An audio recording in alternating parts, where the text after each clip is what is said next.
Yeah, it's nice to have you with us in the Inner Sanctum. Welcome one and welcome all. And it's a big welcome to a big man. Todd Goldstein from the Kangaroos is back with us in the Sanctum today. Good morning, Todd. Morning, Half. Great to have you with us. Always good to be here. How's your ankle? Yeah, no, it's not too bad. We were concerned about you. There was some conversation about whether or not you'd be alive coming into the studio this morning because that ankle looked so bad at one stage. Yeah, well, look, some of us just have that mental toughness that we can push through most things, and death included, apparently. Well, not Boomer Harvey style, though. We were just talking before we came on air about Boomer, and he was the biggest news of the Kangaroos across the weekend. Selfishly, tore his hamstring at local footy and couldn't run. Well, that's basically the difference on Sunday. Yeah, well, I mean, I think some people will go the extra distance for their footy club and their teams. And, in the past, we've had runners who have partially torn their plantar fascias and they've still continued to run. But, apparently Boomer felt like it was just not his thing. And, I guess he gets that little bit of advantage that he hasn't had many injuries, so he doesn't quite know how to deal with that sort of adversity yet. Yeah, very fragile individual mentally. Like the resilience. Yes, that's right. He skips leg day all the time. It's all about uppers for him. Don't worry, I watch him in the gym. I'm well aware of that. What was a wash-up from the performance on the weekend? A 72-point loss to the Bombers after a fantastic performance against the Hawks. To get the season rolling, so to speak, get some points on the board. What was the feedback about the game on the weekend? Yeah, so we only spoke about it straight after the game, and at that point it was just incredibly disappointing. I think obviously the emotions of the week before and the feeling that the boys got when the siren went, to not be able to come out and probably match the intensity and the same sort of effort that we had the week before was incredibly disappointing from the footy club, and something that we're going to have to learn from. But I think once again the process that we're undertaking at the moment, all these opportunities are learning opportunities, and hopefully this will hold the young kids in good stead. You've had some big losses this year, but did this one sting the most because of what you'd done the week before? That you may have thought you'd gone past that sort of performance? Yeah, I think so. I think it probably hurts the most just because of, I think we'd shown the improvement over the previous month that I think we thought we were through that passage, but I think it's just a good lesson to understand that you have to make sure that you're coming ready to play and you're coming switched on, and whether or not we all were subconsciously, you will never quite know. But I think that's just one of those things that we've got to understand as a group, that if we don't bring that thing that makes us a good team and that intensity, then that we can't really match up with anyone. Do you know what happened, and how early in the game did you know that this isn't feeling good? Oh, it's hard to pick it up too much. Obviously, you could tell pretty early on that things weren't going overly well. I mean, they kicked a goal in the first 30 seconds, so it wasn't an ideal start. But I think it is hard. It's hard to sort of know. You're in the moment. You're probably more trying to work out what's going wrong in the stoppages or what's going wrong with our ball movement and things like that. And I think probably today, we'll get a better picture of actually what happened, and we can start to address why it happened and what we can do about it in the future. Well, there's a couple of, just watching it from afar, there's a couple of things that stood out to me, and it was a transition, defensive movements and patterns, and also your efficiency inside forward 50. Like, you had as many inside 50s as they did for the night or for the afternoon. 51. In fact, you led at 51 to 50. 35% efficiency. They were at 66%. So being able to stop them getting there was a challenge, and for you to find a way to maximise your opportunities, which you had seemingly, well, not seemingly, in reality, more than them. Was a challenge as well. So there's probably a couple of breakdown areas, I imagine. Yeah, and I think it felt like we were doing all right in the contest. So I think that's just something that we'll have to keep working on. It is something that we do keep discussing about where you run once the ball clears and how you transition out of that. And I think yes, we might have had more inside 50s, but their quality of their ball movement allowed them to have much better inside 50s, and that's what we've got to restrict better. So we'll take a lot out of the game, and I think that's the best thing about the coaching group we've got, is that it doesn't matter what happens in the game, we're still trying to take as many positives out of it as we can and taking the learnings from it as well. Is that the biggest challenge? You've been around a while now, for young players coming through and finding their feet at this level, that understanding what the game means when it's outside your area, like because most kids come in, they're ball magnets, they're the best players in their team, they get a lot of the footy, all that sort of stuff, they dominate. But at this level, it's different because everyone's at that level plus more. Is the challenge of getting a good team is to get everyone to understand what happens when the ball's actually not in your area? Yeah, absolutely, and I think that's a problem that I think every single player has is getting caught ball watching or watching their kick or things like that. And it's about understanding not just what you have to do, but what your teammates are going to do as well around you, so that you can react off that. Because these days, with the way teams defend you do need 18 players on the ground, all in sync and all on the same page. So if you have one or two blokes, and different times it'll be different players. Letting that down, it makes it incredibly hard to defend as a team, because all AFL clubs these days are very, very good at attacking football, and if you have a breakdown, they know how to hurt you. Well, yeah, and the Bombers certainly did that on the weekend. What have you done with Aaron Hall? Where's he come from? This fella, he's it's the best footy I've seen him. Now, outside the 3 weeks where he's a Gold Coast, we've got 9 votes started one season, a couple of years ago. It's the most consistent footy I've seen him play. What's happened? What's the turnaround? Well, I think we all know Hawley's had the ability, and he's just since he's been in the club, he hasn't really had a great run at it from an injury point of view, and obviously had his mental issues as well that he had to work through early on. So he's had a few bits of adversity he's had to get through, but for us, Hawley's playing incredibly confident football. He's always been a good ball user. He's always been a good runner.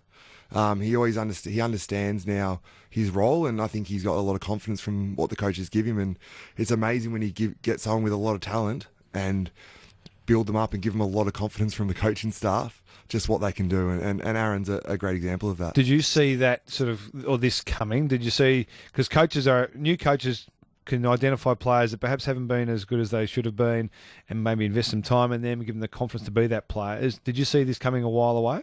Yeah, I think Aaron's shown glimpses through the last few pre-seasons that he's building to become a very consistent player for us, but I think he just was struggling to find his role, and the coaches were struggling to find a role that they were happy with.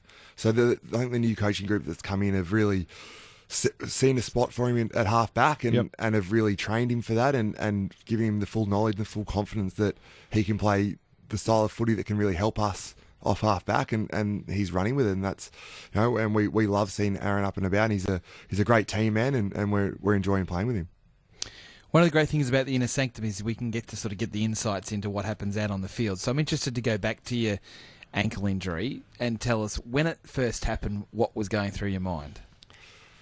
I'm not sure I can say it on radio exactly what was going through my head, but when you roll an ankle, it's never a great experience for the first sort of couple of minutes. It was sort of pretty sore to put any pressure on it. So, but by the time I got into the rooms, I was able to walk a bit more on it, and I understood that I felt pretty comfortable doing a number of ankles over my career, and even before I started playing footy.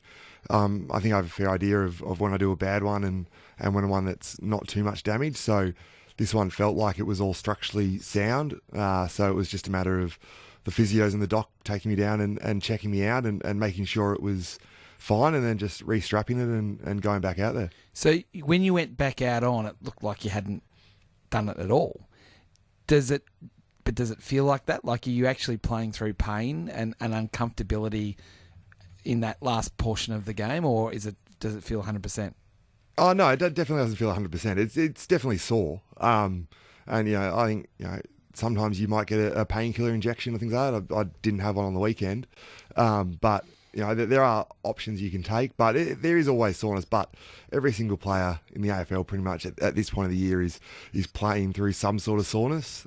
So they're just the moments where you've got to grit your teeth and continue playing for your footy club, because your mates are relying on you, and it would have put a lot more pressure on Tommy Campbell having to play the whole last quarter in the ruck, and would have cost us another forward. So the flow-on effects were quite great. So I understood that my job was to get back out there and just to try and give us a contest. So what do you do now, or between the game and next week, to make sure you play? As you said, it's just a rolled ankle, but is there things you have to do? Got to get up every half an hour and ice it, or what you have to do? Do you miss training this week to get yourself up for this weekend's game? Yeah, you are dictated a lot to how the swelling and all that sort of stuff is going. So there'll be a lot of treatment from the physios, I imagine, the first part of the week, just to try and remove the swelling, because once you get rid of that, everything tends to improve quite quickly. But yeah, it was a lot of icing,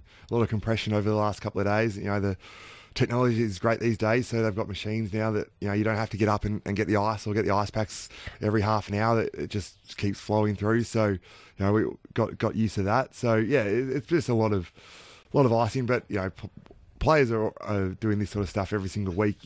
Probably my one because I rolled it in the game. You notice it, but players are probably spending a lot of time icing and a lot of physio treatment early in the weeks every single week. Now in here on a Friday we have Brent Harvey and Adam Romanascus. They don't like each other because one played for Essendon and one played for North Melbourne. But that doesn't mean you go, Todd, and start punching Essendon people like you did on the weekend. Take us through what happened there, please. Yeah, well, I don't know what it is about me playing against Essendon because this is the second time now I've rolled my ankle, come back out and got reported. So I don't know what it is, but it was one of the times. It was a genuine accident. I did feel bad for Peter when I got him because it was obviously just a wrong place at the wrong time. I was only trying to get the ball. I understood playing a spare behind the ball with the high ball coming in. I know my job is to try and impact that. It dropped a lot shorter than I was expecting, and it just must have been the timing, the crispness of it, because I obviously cut him pretty well, but it was definitely wasn't in my intention. But these things happen, accidents happen in footy, and I think you've seen with other incidents this weekend that accidents can happen. You buying that, Waddy? Well, I'm not buying that. Well, Todd flushed him. I've got to be honest. When you saw the replay, I agree. I will have a bit of fun, but it seemed an accident. But you did get fined for it. Have you thought about saying, "Hang on a sec, that was completely unintentional"? You want to contest that?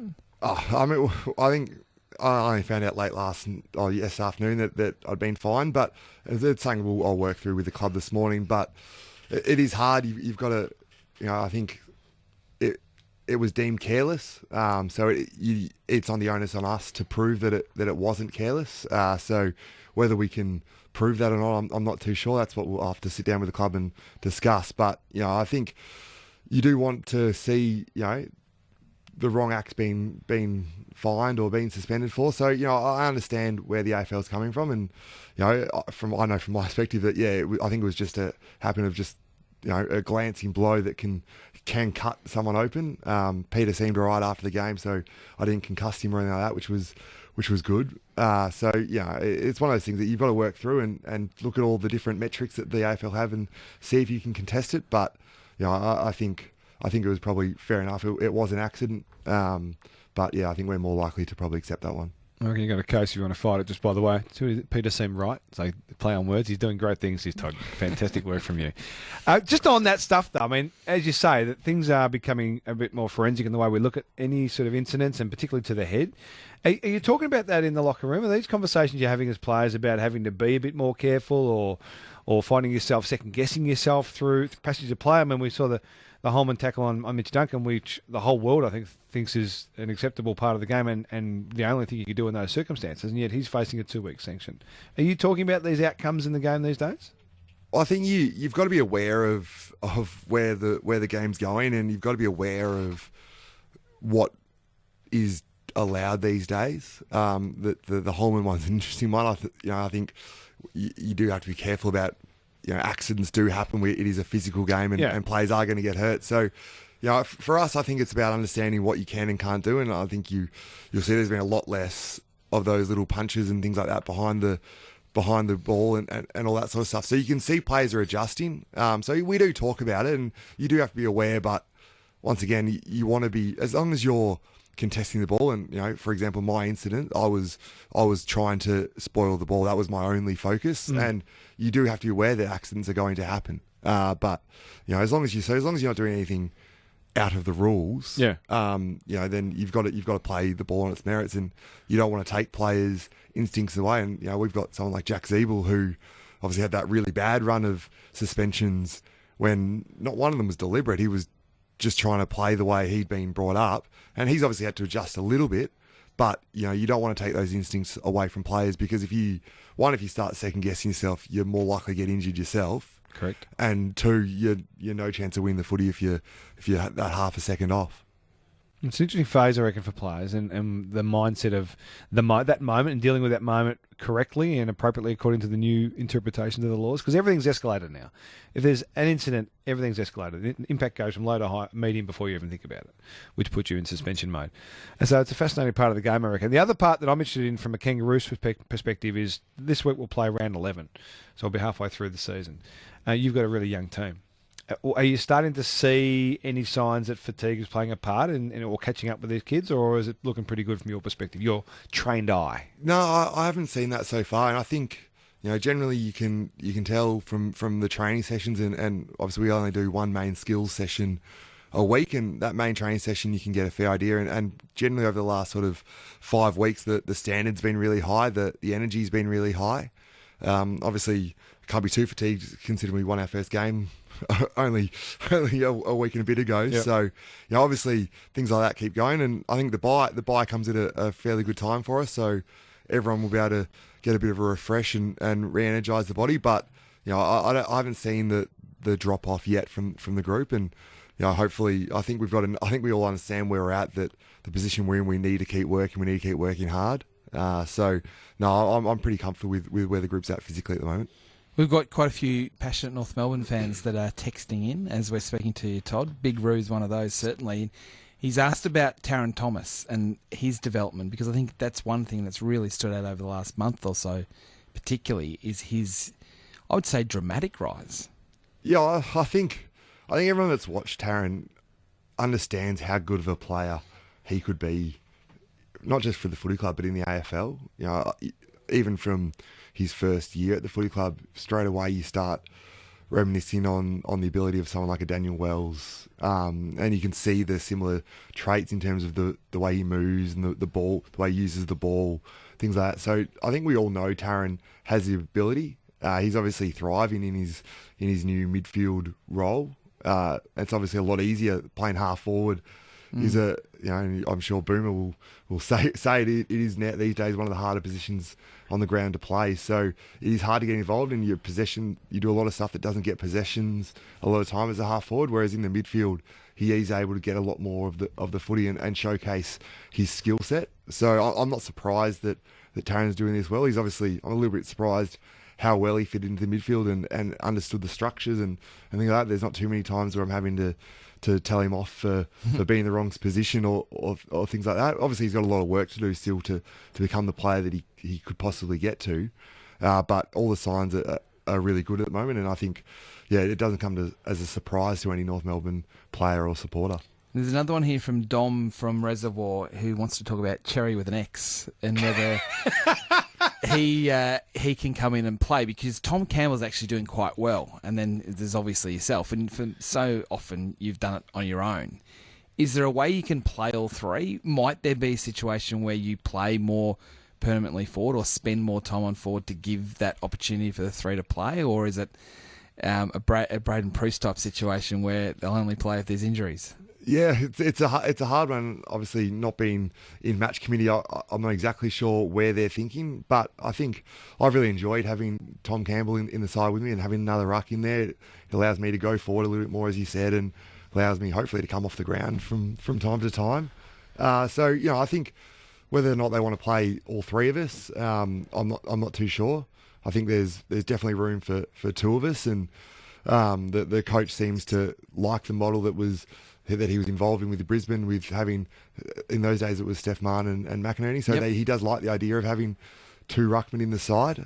So whether or not the three of us can play together, I'm not too sure. It's not something we've had a discussion about, but there's definitely room for two of us. And the best thing about X playing really well is that it puts pressure on me and Tommy that we both have to keep performing, and the more selection pressure you're under, that hopefully that drives you forward and makes you a better player. So that in turn is going to make us a better side, and we need more selection pressure from our whole group, because that's how good sides become great. Well, you're under enormous pressure, Todd. Not only is there Cherry with an X and Campbell and those sort of guys sort of coming for your spot, there's another one. There's another young fella that might be picked up number one in the mid-season draft, this Jacob Edwards fella, who's... how tall are you, just by the way? 201. Well, he's got you covered. He's 202, this fella. And it looks like the Kangaroos are going to pick up this boy. Do you know much about him? Have you had any discussions with the recruiting team there about what they're bringing in? I know absolutely nothing. to put it bluntly, I've not had any discussion. I've got a lot of things to worry about. I think I'll leave the recruiting to our recruiters. The cobbler's cobble. But I have read bits and pieces on social media about him, and look, he seems like a very, very talented kid. And if he's the one we do pick up, then I look forward to working, because I've really enjoyed having this young group around me and trying to help develop them and try and get the best out of them, and seeing how our young midfielders are growing. So, if we do pick up someone like Edwards, I'll really enjoy to help him and try and pass on everything I can to him. Just keep him in the bottom paddock, mate. You take the top paddock. You can't give me. I said I'd help him. I didn't say I'd give him everything. Just keep him out there. You'll be fine. You'll be fine. But he's obviously one of the biggest names in the mid-season draft, clearly, in just about every aspect at this stage. So I'll see if that unfolds for the Kangas. Just before we let you go, the Saints this week, just coming off the 111-point loss. That's a good time to get them. Probably not. Actually. I'd probably prefer not to, given we've had some big losses. I know how we felt after them, so I can only imagine that the Saints are going to bring their best footy, because it does sting any footy club when you lose by that much. Yep. So, but we prepare for every opposition to bring their best, and we just have to make sure we match it and put the pressure on where we can. But hopefully it'll be a pretty good game. Yeah, I think they'll come out a little bit differently perhaps than they played on the weekend against the Bulldogs. Yeah, I know we're going over time here, but just to ruck against Paddy Ryder is, I would imagine, quite a challenge, because he's so different to a number of other ruckmen. How do you go about that? Yeah, I think you play. It is difficult, but every ruckman you play on has different strengths and different weaknesses. So, we will be doing the same thing. We'll do our due diligence this week and have a look at what he's doing well and try to see if there's any areas that we can exploit. But Paddy's obviously a very, very good player. He's his leap is very impressive, and it's very similar to like a Nick Nat who can those big jumpers are hard to stop. So it's just about trying to work out what strategies we can come up with to try and negate that and try and bring my strengths and bring Tommy's strengths to the table, and that's all we'll be focusing on this week. And it's obviously a challenge to come up against some of the premier rucks in the competition, but it's a challenge I really enjoy, and I think me and Paddy have had some pretty good battles over the years. Push forward early. Just a little tip for you. Off the SMS, one of our Saints lovers, Kreza, says, if North get a jump on my Saints, they will win this week. So there you go. A bit of feedback from the opposition camp about how to take on the Saints early doors. Get on top early. It's nice to get a bit of positivity from them. Well, they're not too positive about themselves after their performance on the weekend, but it's going to be a fascinating encounter, I reckon. 4:35 Saturday at Marvel Stadium. It's the twilight game. Check your local guides and see the Saints and the Roos go head-to-head and see our man do great things. Good on you, Todd. Nice to see you, buddy. Go well. Cheers. Thanks, boys.